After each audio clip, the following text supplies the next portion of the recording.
Are you getting started or restarted with marketing for your business? Visit my site, wendyhill.com, and download the Market Momentum Kickstart Guide. Inside, you'll discover a step-by-step roadmap to launch your marketing that delivers results. Don't leave your marketing to chance. Firing off bottle rockets is not great for your budget or for your results. Grab your free Market Momentum Kickstart now and launch your next campaign with confidence. Visit wendyhill.com to learn more. That's Wendy with an I.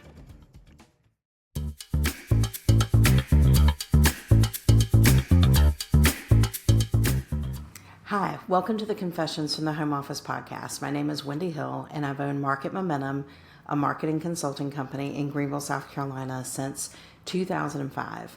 I've been raising my two kids. They're both in college now, or both will be in college within a week. And I've spent a lot of time rescuing and taking care of some dogs that needed a home. So this podcast is going to give you insight on what it's like working from home. Things have changed a lot over the last 20 years, but there'll also be some good marketing tips and tools and things that can help with your business. So be sure to subscribe and follow so you'll never miss an episode. Today's episode is a little different. I'm going to go over 10 maybe surprising tools that I use to keep my sanity while I'm working from home. So some of these you may think, yeah, I've heard of that before. I use it too. But some of them are a little off the wall, but they help me get through the day. So after listening to this episode, you're going to have insight on some non-traditional items that are helpful when running a business, and maybe some of these will help you too. These have helped me run my business as smoothly as possible. I don't know if smoothly and owning a business should ever go in the same sentence, but I try. So, and maybe you'll have a few laughs as well. So here we go. Number one, and of course I don't have them in here with me this morning since I'm talking about them, are sunglasses. So it sounds a little odd, but my office is on the front of the house. I get full morning sun from the time the sun's up until, I don't know, mid to late morning. I have plantation shutters in my office. I have those where I want them for the whole day. And I'm not the type of person who gets up and adjusts and changes everything. So if it's too bright in the morning, I'm just known to pop on a pair of sunglasses and keep working or get on the phone. I try not to wear sunglasses on video calls because I don't want people to think I'm hungover or something, but it's because of sunlight. So for years, my kids have walked past the door when they're leaving and they're like, oh, she's got her sunglasses on again. My husband has seen me do it a little bit and he just shakes his head. So I think they expect that. But anyway, so my plan is always to keep going. Don't let things slow me down. So a pair of sunglasses can definitely keep my mornings going when it's needed. So number two is tape and lint rollers. So I mention this just about on every episode about how we have dogs. I have two golden retrievers that stay in the office with me. They think it's their job to stay in the office with me every day. Cash and Lola, they're brother, sister from the same litter. They're almost 5. They are terrible. They do not behave well at all. And I get up every day and get dressed and get ready. I'm not someone who stays in pajamas all day. But if I'm going to have a meeting or go somewhere, I don't put on like those dress pants or the dress until I'm ready to walk out the door, because they are terrible at coming by and like wiping their face on me or rubbing on me or want me to pet them at the last minute. So I always change right before I leave. But tape and lint rollers are my friends, just to make sure that I don't show up at a meeting just like kind of covered in dog hair, because that's not very professional. So I feel like that Eric, Cash, and Lola always want to be with me, so they make sure that they are with me when I leave. So I always try to keep a lint roller and stay looking professional. Sometimes I think I should wear a shirt that says, I am most likely covered in dog hair, because that would be a true statement. But that's just me trying to make sure that I don't look a disaster when I go somewhere.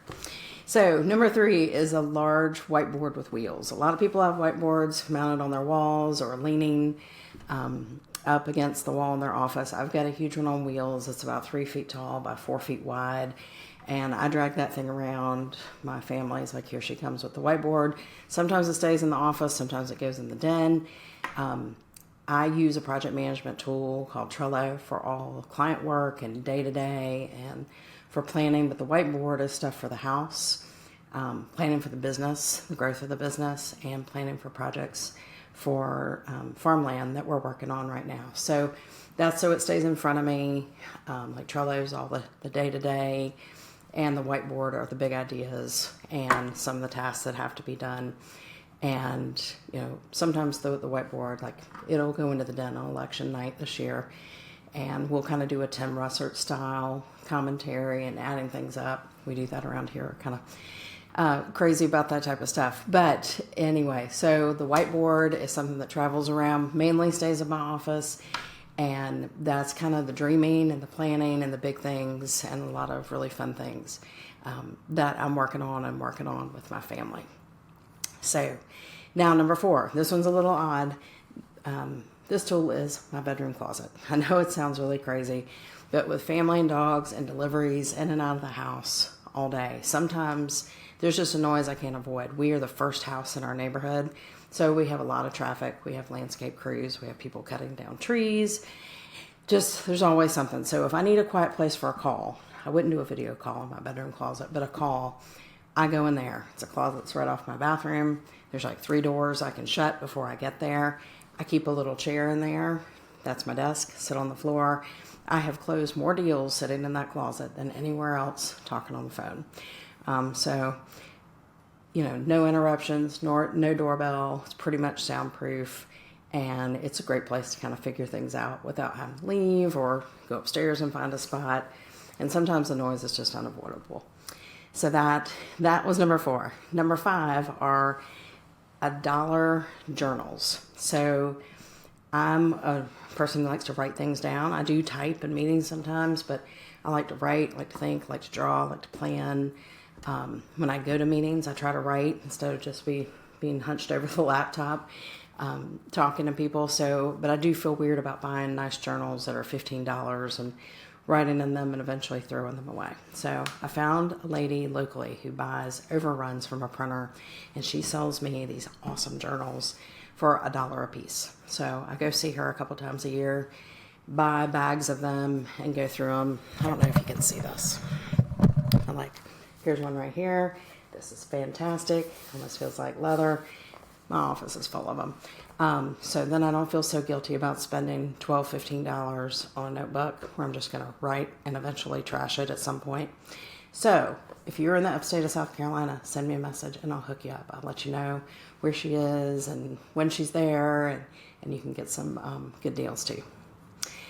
So number 6 is my car. My car is my mobile office, or sometimes I call it my locker because there's stuff there. I do some events for clients. I keep some of my stuff for them in there. I traded in my bougie SUV a couple years ago and got a Honda Passport.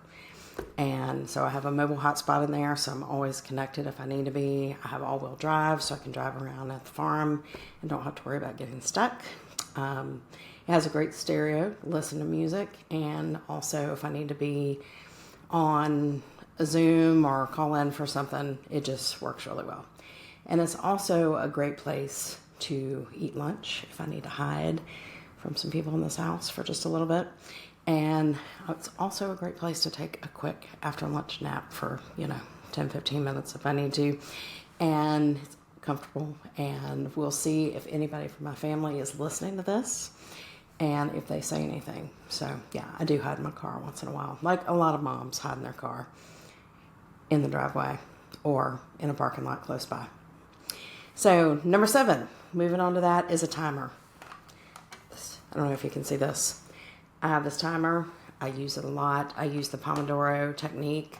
I learned about that when my children were being tutored in math growing up. And it's 25 minutes. Set the timer for 25 minutes.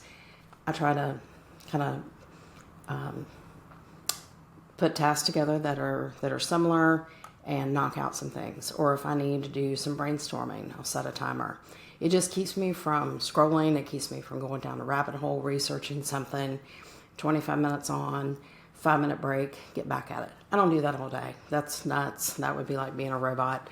But I definitely use it off and on during the week when I need to get some things done, like we've been out of town. Tomorrow is going to be a huge catch-up day, so I will be using the timer for that. Number 8 is my bike with a desk. I have a desk bike in my office. It's nothing crazy fancy. I don't get on the bike and work. I've tried that. I'm clumsy. I'm not somebody who needs to be typing, writing, and riding a bike at the same time. I'd probably end up in a cast. So I use the desk part and stand part of the morning and use it as a standing desk. I've learned over the years I don't need to sit all day. I think faster when I'm standing. I feel like I'm more efficient when I'm standing. I try to do that at least half the morning after the sunglasses. And so then I use the desk part, like if I haven't been getting enough steps, haven't been moving around, or I'm stressed, or there's something on the news or something I want to watch, just pull the bike around, jump on for 15 or 20 minutes. It clears my head. It's amazing.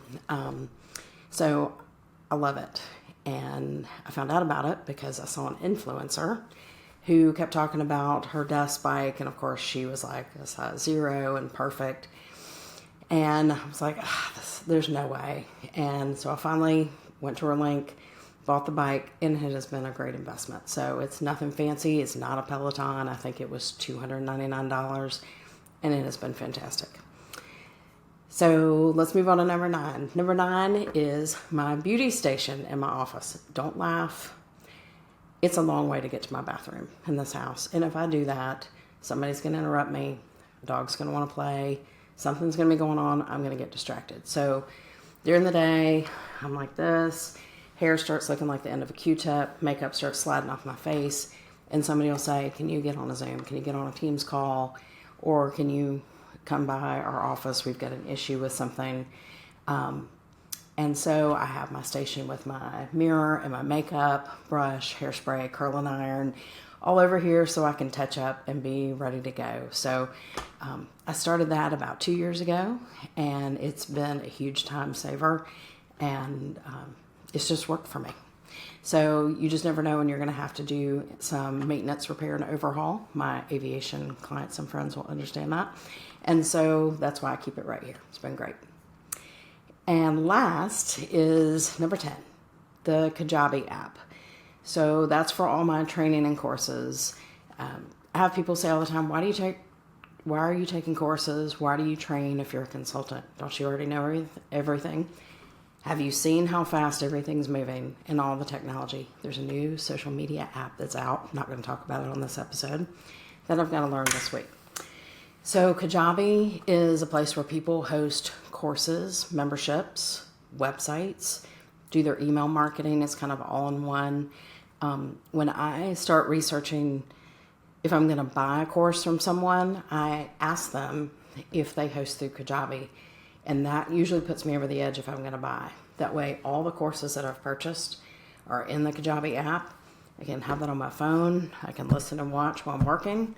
Or if I'm in the car, I need to listen to something. Or if I'm waiting for a doctor's appointment or running an errand and have some time, I can get caught up. Most people, not all, who buy courses, they start and they never finish because they're watching it on their laptop, then they get busy, or it's the weekend, or they go on vacation, and they kind of forget about it. So I'm going to get my money's worth. So I make sure that I'm running things, as many as possible, through Kajabi so I can access everything. And when updates come in, they come in right on that app. So that's it for today. Those are my 10, maybe surprising, tools that I use to help run the business and kind of help keep my sanity. And I appreciate that you listened and that you were here for this episode of the podcast. The next episode will be here, and I hope you'll tune in then. I hope you have a great day.